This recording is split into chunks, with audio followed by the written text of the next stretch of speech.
क्या सेवा करे आगे। मैं तो सिर्फ दर्शन कर गया। आप सब ब्रजवासियों के अन्न टुकड़ा खा करके ही हमारा अध्यात्म पोषण हुआ है। अगर आप ब्रजवासियों की कृपा को न होती, अन्न टुकड़े न मिलते, तो मुझ जैसे अधम को लाडली लाल अपना कैसे मान लेते। हम में एक ही गुण है कि हम सिर्फ ब्रजवासी हैं, जी। बाकी हम सब में अब उन्होंने खाने हम सब बस एक ही बात से सब काम समझ जाएगा। हाँ, हमारे प्रभु संबंध को बहुत निर्वाह करना जानते हैं। प्रीत की रीति रंगीलो ही जाने। संबंध का निर्वाह अगर कर सकते हैं तो बिहारी बिहारी जो कर सकते हैं, और तो सब गुणों का निर्वाह करते हैं। गुणवान है तो उसे प्यार देते हैं, लेकिन संबंध का निर्वाह हमारे केवल प्रभु ही करते हैं। और ये ठसक ब्रजवासियों में गर्व से ही होती है, क्योंकि प्रभु मेरे हैं। जो यहाँ उपासना में सीखा जाता है कि मैं भगवान का, भगवान मेरे, बड़े बड़े संत इसे सिखाते हैं, वो यहाँ इस रज में पैदा हुए की ठसक होती है। कन्हैया हमारा, श्री कृष्ण हमारा, तुम उपासना करो, हम तो इसके घर के हैं, इसके साथ खेल। आपका ये जो भगवत भाव प्रदर्शित हुआ, ये श्री कृष्ण कृपा के बिना नहीं हो सकता। चार लोग प्रणाम करें तो हम अपनी सीमा में आ जाता है। आप हमारे गुरु स्वरूप हैं, ब्रजवासी हैं, आप हमारे अन्नदाता हैं, यहाँ का हम टुकड़ा पाया है। देखो, बातें बनाना अलग बात है, हम हृदय की बात कहते हैं। ब्रजवासियों के टुकड़े से हम पले हैं, ब्रजवासियों के टुकड़े से हमारी उपासना पली है। और आप जैसे ये नम्रता प्रकट करें ना, ये केवल कृष्ण कृपा ही का ही स्वरूप है। बस आशीर्वाद यही दीजिए कि जो श्यामा श्याम के रंग में आपके चरण रज ने, आपके अन्न ने लगाया है, वह सुशी में जीवन पूर्ण है। श्यामा श्याम के सिवा हमारी एक भी वृत्ति कहीं अन्य न जाए, पूरा जीवन। हम तो ठाकुर जी के गीत गाए हुए बाहर ही जानते रहे, हमें तो ब्रजवास उतना मिले भी ना है। ये तो भलो हो या कोरोना को जो इतना वास कराए दिया। ये युवान में जो सर्वेश्वरी के प्रति भाव उत्पन्न करे है, वो एक अद्भुत है, वो अद्भुत है। और वही के लिए चर्चा है, हर एक शहर में चर्चा है। और वो आपको कोई अपना विशेष नहीं, वो जो किशोर जी के प्रति जो आप जगा रहे हैं सबन को, वो बहुत बहुत अत्यंत सुंदर है। और आज के युवा जो चरित्रवान, क्या कहें, या विषय पे हम कह नहीं सकें, कुछ बड़ी विचित्र बात है चरित्र के विषय में। पर आपने जो अभी इतने संत बाहर विराज रहे हैं, महात्मा विराज रहे हैं, ये युवा युवा देखो। हाँ, इस बस ये लाडली जी की मंद मुस्कान से, महाराज जी नाम पढ़े लिखे हैं, कुछ कक्षा 9 सेम टू सेम। आप तो 9 तक गए, मैं तो एको में नहीं। आपका देखो, बचपन से ब्रज में जल और ठाकुर जी बलला, बड़े बड़े परमहंस मस्तक में अपने चरण धूलि आपकी। जी, ये आशीर्वाद को मिलो बचपन, बहुत आशीर्वाद ऐसो मिलो कि वो लाड लड़ावे, गोद में बैठा बाबा है, गोवर्धन वाले बाबा, गोद में बैठा रखे स्वरूप में, और प्रसाद पवाए वो, वही सौभाग्य थे हम लोग, उनके आशीर्वाद थे, ऐसी विभूति इनके आज यह कार्य को कर पा रहे हैं। बिल्कुल।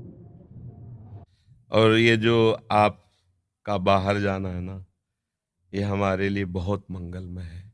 देखो, जहां हम नहीं पहुंच सकते, वहां हमारी बात पहुंच रही है। आप सब अगर न जाए तो कोई रास क्या है जान नहीं पाएगा। राधा नाम का परिचय हमारे ब्रजवासी इस रज का सेवन करने वाले ही दे सकते हैं। त्रिभुवन में किसी की सामर्थ्य नहीं कि राधा नाम बोल सके। ये वृंदावन रज और वृंदावन रज के रसिक और ब्रजवासी, ये इनकी धरोहर है, इनके सिवा कोई नहीं बोल सकता। ये आगम निगम पुराण अगोचर, राधा नाम आगम निगम पुराण अगोचर, अलक्षम राधाख्यम निखिल निगमई रप्यति तराम, रसाम बोधे सारम किमपि सुकुमारम विजयते। अलक्ष्य वेदों से श्री लालजू महाराज के लिए नेति नेति वेद कहते हैं।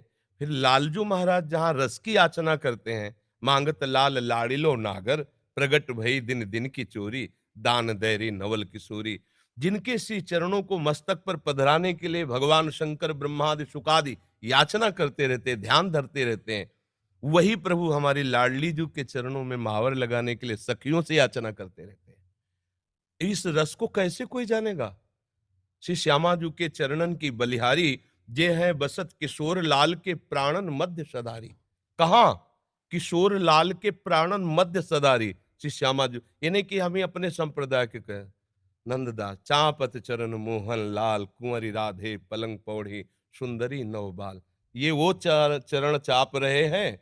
ध्येयम सदा परिभवग्नम अभीष्ट दोहम, तीर्थास्पदम शिविरंच नुतम शरण्यम, भृत्यार्थी हम प्रणतपाल भवाब्दिपोतम। ये बंदे महापुरुष ते चरणारविंदम। वो ऐसे चरणारविंद वाले गोरे चरणारविंद की देखो कैसी अद्भुत महिमा है।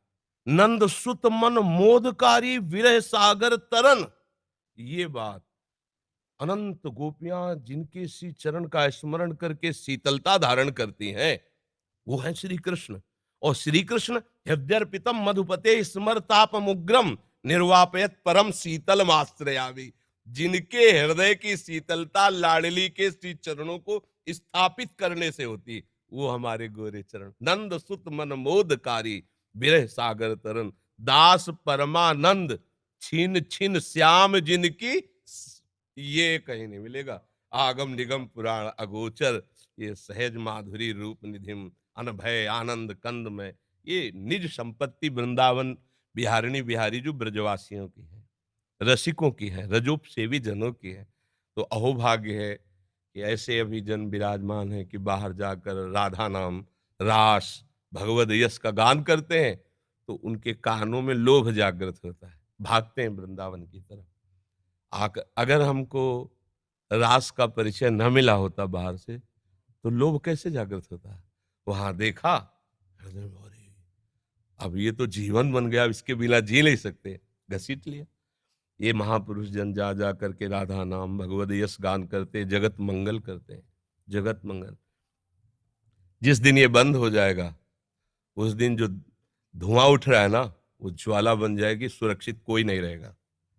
ये जो भगवत यश गान हो रहा है, जो भगवत प्रेमी महात्मा जन निरंतर नाम जप कर रहे हैं, भगवत यश चिंतन कर रहे हैं, लीला चिंतन कर रहे हैं, उनसे सबका मंगल हो रहा है। लोग नहीं जानते हैं ये जो अशुभ है ये भस्म होता रहता है उनकी वाणी से, उनके चिंतन से, उनकी शरीर से स्पर्श की हुई वायु से।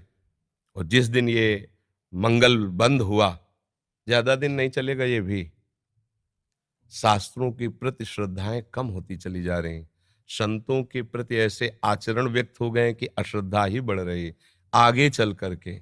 ये जैसे अब देखो अपनी जो पूर्व रास पद्धति थी, धीरे धीरे ऐसे सीरियल चल रहे हैं, ऐसी लीलाएं, कौन उनको देखे? उनको तो भावुक जन पान करते हैं ना, ब्रजवासी बालक भगवत स्वरूप में, वो बस इतना ही उनके लिए काफी। जो प्रेमी जन बाहर देखो, धीरे धीरे शास्त्रों के प्रति अंगुली उठने लगी। अब आगे चल करके धीरे धीरे आपको उतरना पड़ेगा। शास्त्र सम्मत वार्ता कोई सुनने के लिए राजी नहीं होगा। ये तो अभी बहुत कृपा है, अभी बहुत कृपा है, सुन तो रहे ना, आगे सुनेंगे नहीं। ऐसी मलिन बुद्धि हो जाएगी, आदर नहीं होगा, शास्त्रों का आदर नहीं होगा, संतों का आदर नहीं होगा, भगवत प्रेमी, भगवत लीला गायन कथा वचन का, इसका आदर धीरे धीरे नष्ट हो। तब भा भ्रष्टाचारा सब संसारा, धर्म सुनाई नहीं काना, कान से सुनाई नहीं देगा।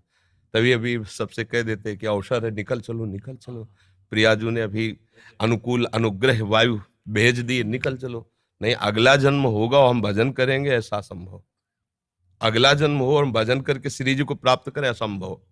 आज न सामग्री शुद्ध रह रही। अगर शुद्ध चीजें देखो, दूध है, घी है, जिनसे हम पवित्र बुद्धि और स्वस्थता धारण करके भजन करें, उनमें यह शुद्धता मिलाई जा रही। किससे हम कहा? छोटे छोटे बच्चों के पास मोबाइल है जो पूरा संसार घर बैठे देख सकते हैं। संयम के लिए निकले थे, भगवत प्राप्ति संयम पर टिकी हुई है, और संयम भ्रष्ट करने के लिए इतना बड़ा मोबाइल काफी है।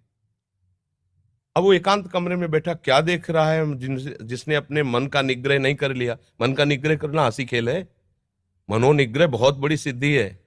जिसने अपने मन को समेट कर परमात्मा तत्व में लगा दिया, सावई मना कृष्ण पदारविंद, बहुत ये छोटी मोटी स्थिति है। अब वो क्या करेगा? भ्रष्ट हो जाएगा। तो अगला जन्म मोबाइल भेज दिया 30-35 वर्ष से कलयुग ने।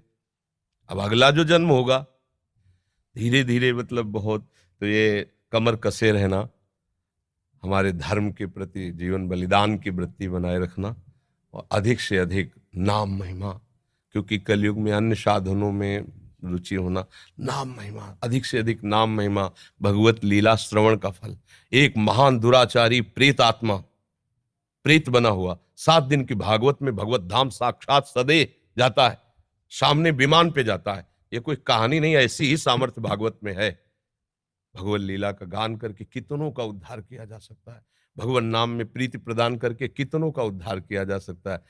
हमारा तो उद्धार हो या नो इसकी फिक्र नहीं, मेरे मालिक का नाम, मेरे मालिक का जस फैले और सबका मंगल हो। चाहे जितना कोई उपद्रव कर ले, कोई नहीं झुका सकता। ये बात ध्यान रखना, अपनी निष्ठा पे रहना और सिंह की तरह गरजते रहना। जो हमारी इस रज का सेवन किए हुए उसकी वाणी अमोघ होती है। इसी रज के प्रभाव से हम जीवित बैठे हैं, इसी रज के प्रभाव से तो किडनी फेल है। और हम तो किशोरी जी से प्रार्थना करें प्रियाकांत सरकार से यूं ही कृपा बनाए रखें, और तमाम जो है आप सब गुरुजनों का यही शुभाशीष ही मरे हुए हैं, किसी का आपके लिए ना ऐसे भावी तो असल में मरे तो वो है जीवित सब समान सुप्राणी, जिन हरि ही भगवत हृदय नहीं आनी, जाके रोम रोम में सर्वेश्वरी राधा रानी को नाम बस रहे हो, वो तो सदा जीवा। और आपने तो कितने मरे हुए जिंदे कर दिए। करे करावे आप सब जले बढ़ाई दे, उनका खेल ऐसा ही। और किशोरी जी करवा तो रही है ना। हाँ महाराज, स्पष्ट उन्हीं के द्वारा सारा खेल चल रहा है, स्पष्ट चल रहा है। जैसे ना बटन दबे वैसे ही उनका सारा, हमारी बुद्धि की बस की बात नहीं। बहुत मतलब बहुत कृपा उनकी, हर समय अनंत माताओं जैसा दुलार लिए लाडली जो हर समय कभी भी हमने देखा, जैसे कभी बहुत पीड़ा हो रही है, तो भयानक रोग है ना, कभी तो पीड़ा को 1 सेकंड में ऐसे कोने में रख के निहाल। ये जो दिनचर्या चल रही है, 1:30 बजे उठते हैं रात्रि के, 2 बजे से शौच स्नान करके 2:30 बजे से यहाँ आ जाए। अब ये चल रही दिनचर्या 9:30 बजे तक चले, फिर कुछ प्रसाद पाक, तो दिन में 1 मिनट के लिए भी नींद नहीं। ये रोगी शरीर की दिनचर्या थोड़ी, श्री जी के प्रताप से चल रही। पूरी रात निकल जाएगी, 1-2 घंटा नींद आई तो आई, नहीं तो ऐसे नहीं। तो ये सब श्री जी से चल रहा है। संसारिक बेस में अगर आदमी सोवे नहीं 6-7 घंटा, तो आपकी आंख, आपको मुखमंडल दूर से देख के बता देगा कि आदमी तनाव में है जी।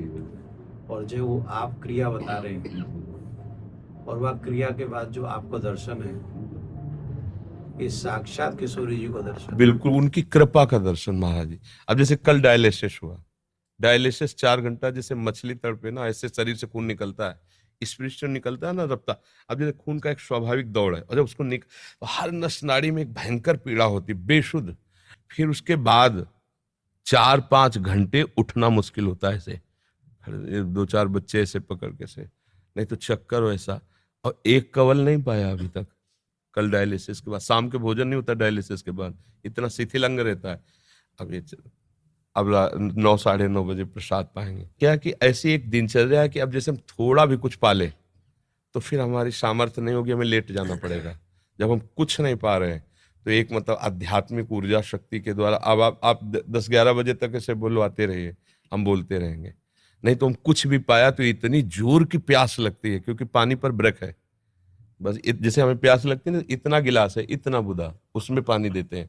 क्योंकि अधिक पानी, डायलिसिस अधिक, तो फिर थोड़ा सा पानी। अब बराबर बोल रहे हैं, कुछ खा पी नहीं रहे तो प्यास नहीं लग रही।